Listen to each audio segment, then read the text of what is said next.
Agora que eu já falei do meu joguinho predileto, dos meus planos pro meu joguinho predileto, vamos cumprir a segunda parte dessa live, né? Vamos falar um pouquinho sobre o Superman? Vamos falar um pouquinho sobre o Superman? Vamos falar um pouquinho sobre o Superman, né?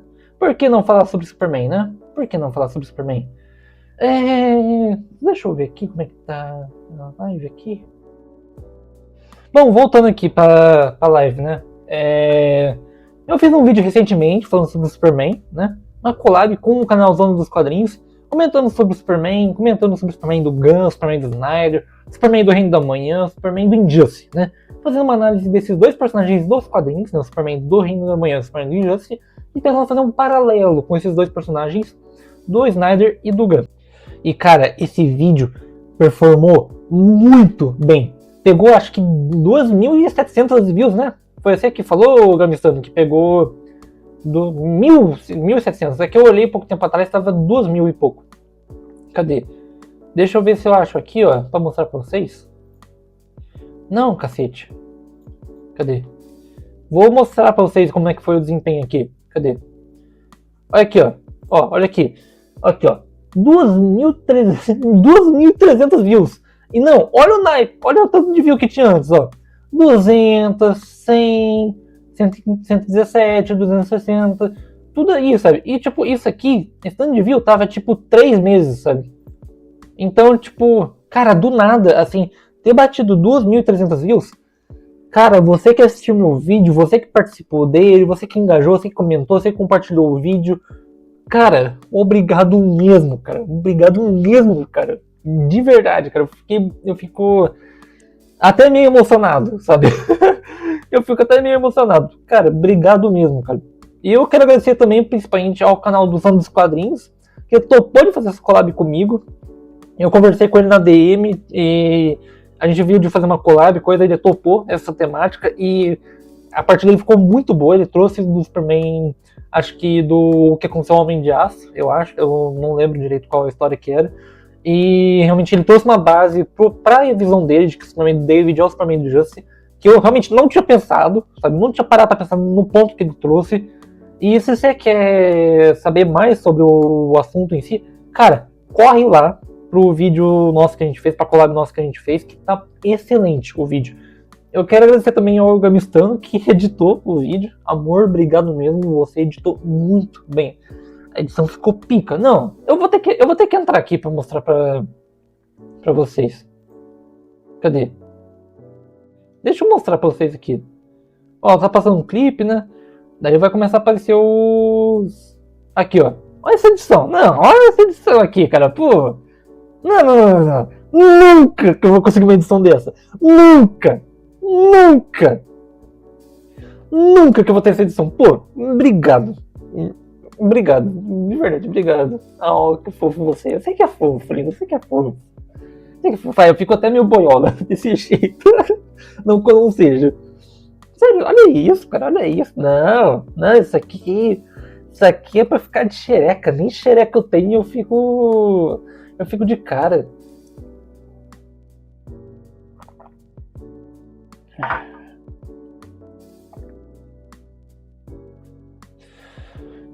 Só que aí, né, como, né, eu cometi o erro de defender o Superman do Snyder, de mostrar que o Superman do Snyder é um Superman fiel aos quadrinhos. Daí teve gente falando que, eu sou fanboy chorão do Snyder, gente falando que eu manipulei os fatos, gente falando que eu não sei de nada, que isso, não sei o que, sabe, gente que dá pra ver que não tocou nunca num quadrinho na vida, porque a pessoa não argumenta, a pessoa não traz embasamento, não traz revistas, não traz histórias, não traz nada. É puramente afirmação. O Superman do Snyder é o mais infiel aos quadrinhos. Por quê? Porque assim, o Superman do Gunn é o mais fiel aos quadrinhos. Por quê? Porque assim, você tá manipulando fatos. Por quê? Porque sim, sabe? A pessoa não desenvolve argumento, não traz embasamento, não tem um argumento de fato. São só informações uma atrás da outra. E aí isso me faz pensar no como a pessoa está corrompida por um cancro, certo? O que é o cancro, né? Que eu até respondi alguns desses comentários no meu vídeo, né? O que é um cancro? Um cancro, basicamente, é uma má poesia. O que é a má poesia que você está falando? Do que você está falando, meu Deus, comigo? Do que você está falando? Basicamente, o que acontece? Você tem o cancro ou a má poesia, que eles são a mesma coisa, mas ditos de forma diferente. Vou começar pela má poesia porque ela vem primeiro. A má poesia, ela é uma teoria do E.R. Richards, né? Lá do século XX, em que ele dizia que a boa e a má poesia, e por boa e má poesia entenda bom e mau entretenimento, podem mudar a forma como uma pessoa pensa, como uma pessoa age, pode mudar a psique e até o espiritual dessa pessoa, certo? Essa parte espiritual não tinha na teoria do E.R. Richards, porque o E.R. Richards ele era ateu. Mas o C.S. Lewis, o criador de Crônicas de Nárnia, a trilogia cósmica e um apologeta cristão, foi lá e deu um caráter espiritual para essa teoria. E como é que a boa e a má poesia funcionava? Pro E.R. Richards, simples. A boa e a má poesia, elas regulam ou desregulam os seus níveis psíquicos, certo? Então o que acontece? Se eu leio uma boa poesia, se eu leio um bom livro, se eu vejo um bom filme, se eu ouço uma boa música, essa boa música, bom filme, bom livro, boa poesia vai fazer o quê? Vai garantir que eu me torne alguém mais estável emocionalmente, alguém mais estável mentalmente, faz com que eu me sinta bem, sabe? Me sinta ali num estado de plenitude. Já a má poesia, já o mau livro, o mau filme, a má música, são filmes, são livros, poesias que desregulam o seu nível. Então, música que te faz ficar estressado, que faz te ficar muito agitado e que no longo prazo altera a forma como você pensa e reage ao mundo, certo? Então, por exemplo, eu leio um livro que fala que o mundo é uma merda, que o mundo é uma desgraça e que tem todo mundo que morrer mesmo. O que acontece? Eu vou ficar alguém desesperançoso, vou ficar niilista, vou ficar mal psicologicamente. Então, essa má poesia, ela é ruim porque ela desregula você e no longo prazo te afeta. E a boa poesia é a poesia que te mantém estável e que no longo prazo melhora a sua psique, entendeu? E o cancro, ele bebe dessa ideia. O cancro é uma entidade das comics O Inescrito, certo? Nessas comics o que acontece? Você tem o protagonista, que ele é um personagem de livros que ganha consciência. E aí esse protagonista ele começa a enfrentar as forças das trevas no livro, as forças do cancro. E o cancro, eles são conceitos psíquicos que no longo prazo deterioram a pessoa, certo? E esses cancros, eles são gerados a partir de histórias corrompidas, certo? O que é uma história corrompida? Um exemplo é um filme que eles citam lá, eu não vou saber o nome do filme de cara, mas basicamente o filme é um filme sobre uma crônica judaica, certo? Só que esse filme, na Alemanha nazista, ele foi alterado, teve a história mudada para se adequar a uma propaganda antissemita, ou seja, o sentido original dessa história foi alterado. E alterado para um fim nefasto. Daí, essa história se tornou um cancro. Ela começou a agir como uma propaganda antissemita, perseguindo quem criou essa visão original que ela tinha de ser uma crônica judaica. O que é o cancro do Superman? Né?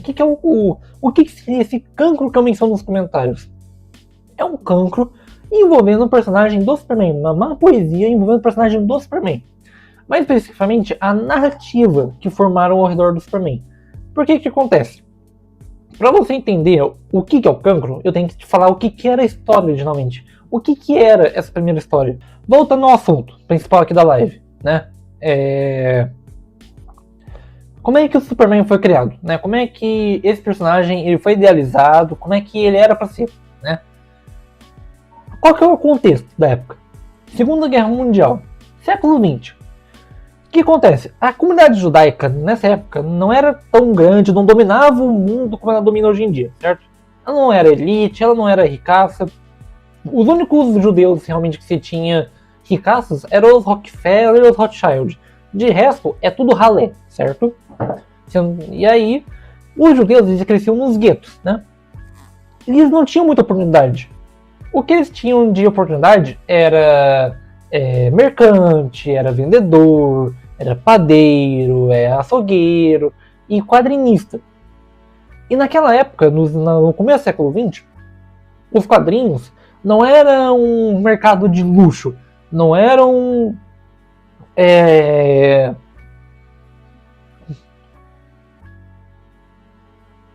não eram ali algo que realmente as pessoas pagavam muito, que gerava milhões, coisas assim. Não, os quadrinhos eles eram muito mais uma cultura de povão, certo? Eles eram tipo, sei lá, sabe o jornal que você tem que vem de banca? Então, os quadrinhos eram um tipo de jornal, certo? Até como eles começaram como uma pulp fiction, né? Que era uma revista em polpa, que era muito barato de ser produzido. Então realmente era coisa que não tinha encadernado, não tinha um minibus, não, era revistinhas ali de folha simples, feitas para entreter o povão. E como era uma indústria muito underground, muito iniciante, muito instável, eram os judeus que participavam dali. Eles não eram tão canais quanto hoje, realmente, eles não eram tão canais quanto hoje. E daí, a comunidade judaica enfrentava essa questão da marginalização social, e também tinha a questão da Segunda Guerra Mundial, que, a Alemanha nazista. Perseguição dos judeus que tinha lá, né? Então, você tinha um povo judeu que ele era perseguido, que ele era ostracizado na sociedade, e que ele estava começando a ser caçado e morto no mundo. Então, você vê, o povo judeu estava passando por uma crise. E muitos judeus perdiam a sua fé nesse período. Perdiam a noção de um Deus. Perdiam a vontade de honrar Deus nisso. E, ao mesmo tempo, muitos jovens americanos começavam a ir para a guerra.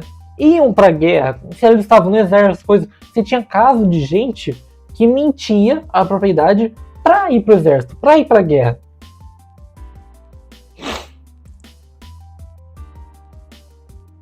Só que tinha alguns jovens que eles ainda estavam preocupados com a guerra, que ainda estavam realmente sem querer ir para o combate, sem querer se alistar para o exército. E foi nesse contexto que o Jerry Siegel, Jeremy Schuster, acho que ou é Jeremy Siegel, eu não sei, eu vou chamar de Siegel Schuster. Foi nessa época que o Siegel e o Schuster surgiram. Eles entraram para DC Comics, para Detective Comics, que era o nome na época. E eles precisavam criar um personagem que inspirasse tantos judeus a buscar a figura de Deus, a buscar pelo menos as atividades arquetípicas de Deus. Eu vou explicar por que eu usei esse termo, atividade arquetípica. Quanto buscar os jovens americanos, jovens cristãos, jovens protestantes americanos a ir para o exército, a ter orgulho da sua nação. Daí eles pensaram, o que define os Estados Unidos como uma nação patriota, como uma nação realmente elevada? O que é o Destino Manifesto? O que são os mitos fundadores da América? O que define os Estados Unidos? O que torna os Estados Unidos Estados Unidos? Daí eles pensaram, o que define o nosso Deus? O que define o nosso Messias? Quem que é o nosso Messias? Quem que é o Messias dos cristãos? Porque eles tinham que atingir o público cristão também.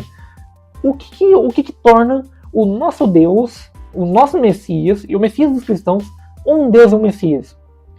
E juntando esses dois polos, eles criaram o Superman, certo?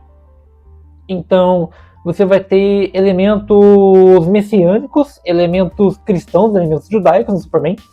Como, por exemplo, o Superman, ele é o último filho de Krypton, certo? O filho unigênito de Krypton.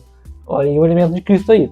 Ele vem para a Terra numa nave espacial. Uma nave espacial que tem um formato de um cesto de aço. De forma semelhante, Moisés, do judaísmo, Moisés que é considerado por muitos o Messias do judaísmo, vem para o Egito num cesto de junco, certo? Enviado por seus pais. Daí ele vem para a Terra, certo? Na Terra ele é criado por Jonathan e Marta, J e M. Quem mais você tem com as iniciais J e M? José e Maria, pais de Cristo. Olha aí o elemento aí, olha o paralelo aí. E aí o Jonathan e o Marta, aí a gente entra no aspecto político, no aspecto americano do Superman, criam o Clark segundo os valores conservadores americanos, certo? Eles ensinam sobre o Destino Manifesto, sobre os valores principais, os valores fundadores dos Estados Unidos. E o Clark, ele cresce nisso. Ele cresce dentro desse berço, entendeu? Desse berço cristão, porque o Superman, caso você não saiba, ele é metodista, e desse berço americano. Daí, tendo o Destino Manifesto em mente, Destino Manifesto é a ideia de que os Estados Unidos vai levar a democracia para o mundo, liberdade para o mundo, ele decide se tornar o campeão dos oprimidos. E aí ele passa a lidar com as adversidades do mundo, com as guerras do mundo, com as catástrofes do mundo, e começa a salvar as pessoas disso, começa a realmente ser a personificação do Destino Manifesto no mundo, certo? Isso é a essência do Superman. Isso é o que o Superman foi criado para ser, e é isso que o Superman deveria ser. Eu não ligo para as versões novas do Superman, eu não ligo porque o seu influenciadorzinho, porque a sua paginazinha disse. O Superman é verdade, justiça, jeito americano. É isso que é o Superman. Certo? Só que o que aconteceu? Por que hoje em dia a gente tem a ideia de que o Superman não é isso? Por causa da Era de Prata, que muita gente adora. O que acontece? Na Era de Ouro, as histórias do Superman mostravam o Superman ser o campeão dos oprimidos. Ele é um campeão dos oprimidos muito implacável, muito incisivo, muito poderoso. Muita gente diria que o Superman que os criadores criaram é o Superman Justice. Só pra você ter uma ideia. Sabe o arco da Borávia que a gente teve ali no Superman do James Gunn sendo porcamente explorado? Pois bem, nos quadrinhos, o Superman faz o que os criadores chamam de uma chacina aterradora. O Superman, para defender Jarampur, dizima a Borávia. Ele genocida a Borávia. Ele pega um dos cientistas que criou uma arma química para atacar Jarampur e mata esse cientista com o próprio gás. Ele, na verdade, ele não é que mata, ele deixa o cara morrer com o próprio gás. Mas mesmo assim, pô, Superman, né?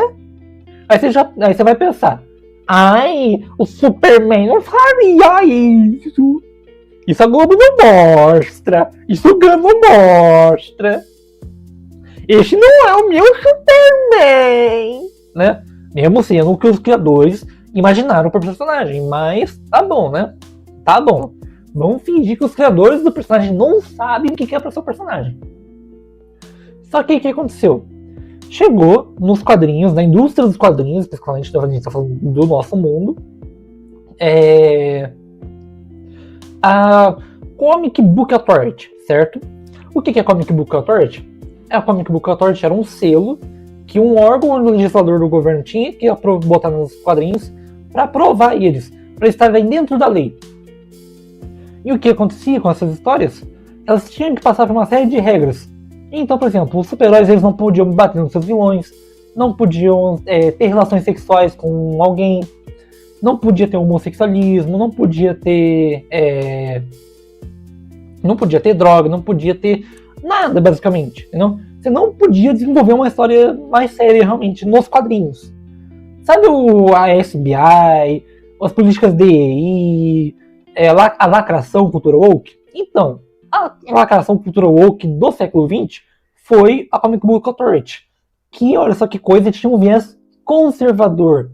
Ela visava proteger os jovens da degeneração. Só que com isso, o personagem do Superman, que ele cumpria a função arquetípica de Deus pro povo judaico, porque que acontece? Vamos lá. Muitos jovens judaicos, eles viam o Superman, viam a figura de Deus nele e voltavam-se a Deus realmente. Então o Superman, ele cumpria a função de ligar as pessoas a Deus, ligar os judeus a Deus, de ligar os cristãos a Deus, ligar os seus fãs a Deus, entendeu? Era isso basicamente. Com essas histórias, mostrando Deus agindo no mundo através do Superman, entendeu? Só que, como chegou o Comic Book Authority, o Superman não podia mais matar, ele não podia mais bater em vilão, ele não podia mais ser incisivo, ele não podia ser político, a menos que essa política fosse uma política de direita conservadora. O que aconteceu? O Superman ele foi castrado nas histórias em quadrinhos durante a Era de Prata. E a Era de Prata ela começa a partir da Comic Book Authority. E aí, na Comic Book Authority, e na Era de Prata, você tem um Superman que ele é escoteirinho, que ele é bonzinho, que ele não bate em vilão, que ele quer evitar conflitos, esse tipo de coisa. Não porque o Superman se tornou isso, mas porque ele foi forçado a ser isso. Entendeu? E o que acontece? Chega o fim da Era de Prata e olha só que coisa. Quando chega o fim da Era de Prata, a imagem que as pessoas têm do Superman é o quê? O Superman é um super-herói bobo. O Superman é um super-herói que realmente não vale a pena. É um super-herói idiota. Por quê? Porque ele era muito escoteirinho, ele era muito bonzinho, muito isso, muito aquilo. E esse Zeitgeist perdurou por muito tempo. Muito tempo mesmo. Essa ideia do Superman escoteirinho só começou a ser realmente retrabalhada na visão do público de que não, o Superman, olha só, ele pode ser um personagem sério. Com o Batman do Frank Miller. E o Superman do Batman do Frank Miller é uma crítica a esse Superman escoteirinho, Superman bonzinho. E o que acontece? Lembra que eu te expliquei sobre a questão dos cancros? Que são histórias corrompidas? O que aconteceu lá com a Cosmic Book Authority foi que o Superman se tornou um cancro dele mesmo, certo? A versão do Superman da Era de Prata é um cancro do Superman. Não é o Superman aquele ali, é uma versão corrompida dele, uma versão forçada a ser algo que ele não é. Então, era preciso um filme, um quadrinho, um desenho, alguma coisa que pegasse o que os criadores imaginaram para o Superman, uma figura messiânica, uma figura que é arquetipicamente Deus, mas também uma figura americana, uma figura nacionalista americana. Precisava de uma história assim para o Superman. E houveram algumas tentativas disso acontecer. Por exemplo, Superman o Retorno. Só que o Superman o Retorno ele tentou mais resgatar o que o Superman do Christopher Reeve era do que resgatar a essência do personagem. E olha só que coisa, muita gente na época criticou isso. Criticou essa abordagem leve, boazinha do Superman. Tanto é que na época o Superman do Superman Returns ele foi um fracasso de bilheteria. Muita gente gosta, muita gente desgosta. Eu realmente não posso dizer a minha opinião sobre isso, sobre esse Superman específico, porque eu não cheguei a ver esse filme específico. Mas eu sei das críticas, eu sei do que o povo falava na época. Então, depois do Superman o Retorno, o Superman o Retorno, o Superman Returns, que seja, chegou o Zack Snyder com a proposta de realmente fazer uma história mais séria, mais aprofundada do personagem.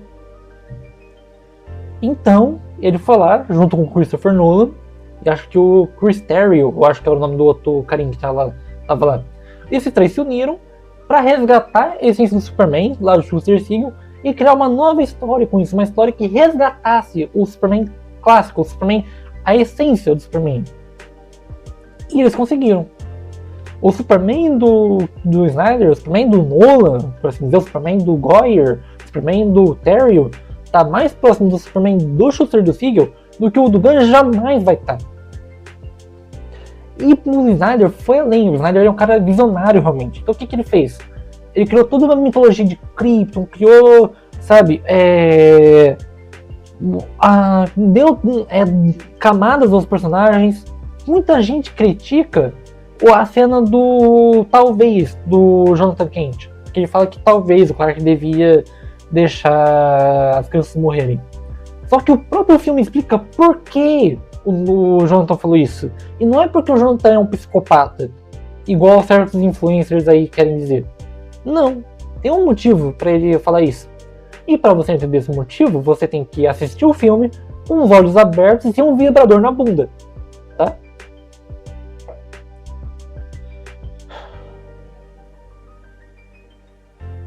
Cacete. Nossa, eu tô ficando cansado aqui.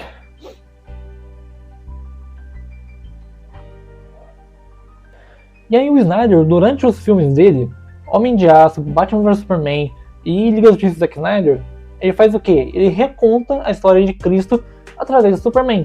E é uma coisa que ele deixa claro nos próprios posts de Instagram dele. Ou seja, o Superman Messias, o Superman que os criadores imaginaram, a essência do Superman, estava ali no Superman do Snyder. Só que o que aconteceu? a Warner não queria histórias sérias, não queriam histórias soturnas. Elas queriam a Marvel.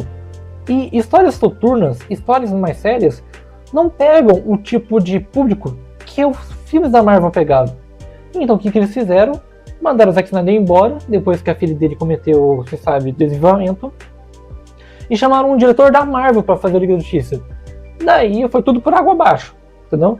Daí a gente teve ali o Ramada Verso. Enfim, teve um mó rolo. E foi aí que a DC, o universo estendido da DC, começou a ir por água abaixo.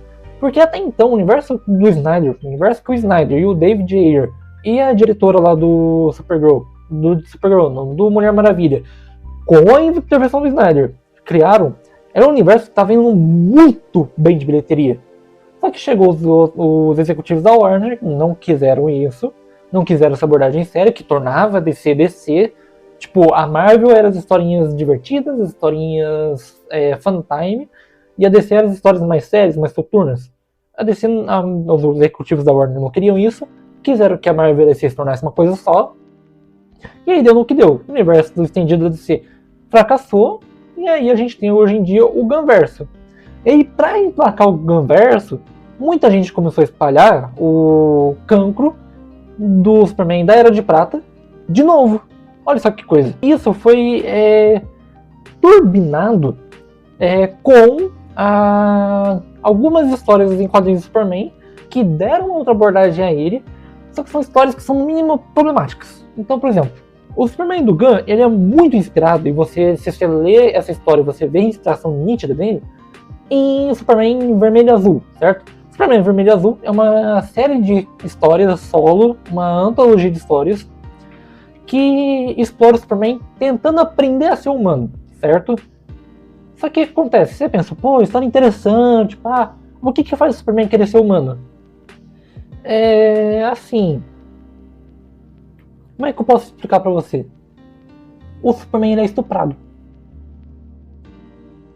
E você vê a história que o James Gunn escreveu, ela é muito inspirada nisso, nessa história. Mas é a essência do personagem. Mas é a essência. Não, essência, cara. Não, essência, realmente. Não, nunca vi coisa mais fiel ao quadrinho, isso aí. E também teve ali o My Adventures with Superman, que é o Superman pra... eu não posso falar a palavra aqui, senão dá problema pra mim depois. Mas pra turminha de lá, entendeu? Pra turminha de lá. O Superman mais frouxo, mais fofinho, sabe? Ai, que fofo, Superman. E daí o James Gunn, com essa bagagem que teve de filmes e séries e animações e coisas que mostram o Superman como um personagem fofinho, meigo, fraco, humano, foi lá e criou o Superman dele. O Superman do James Gunn não tem nada dos quadrinhos antes de 2010. Não tem nada. Não tem nada. Não, antes de 2010 não, antes de 2020. Porque é em 2020 que começa essa palhaçada toda. Então percebam que se a gente tem o Superman da Era de Ouro, que é a essência do Superman, e a gente tem o Superman da Era de Prata, que é um Superman corrompido, nos tempos de hoje a gente tem o Superman do Snyder, que representa a essência do Superman, e o Superman do Gunn, que é um cancro desse Superman aqui. Portanto, é por isso que eu apoio, é por isso tudo que eu falei pra vocês, que eu sou contra o Superman do Gunn e a favor do Superman do Snyder. Porque o Superman do Snyder é aquele que mais se aproxima da essência do personagem. É aquele que é o Superman de fato. Não é o Superman do Gunn. Não importa quantos influenciadores digam o contrário. Não importa quantos canais da Liga da Nerdola digam o contrário. Não importa se Wagner Tomazoni, Linhagem Geek, Gigante Richard, Homem Left, Gustavo Cunha, qualquer um desses influenciadores grandes, não importa o que eles digam. O Superman do Gunn não é o Superman. Se bem que o Gustavo Cunha, ele até foi baited, porque ele foi um dos únicos que criticou esse novo Superman. Deu aquela passadinha de pano, mas criticou. Então, tem esses motivos, entendeu?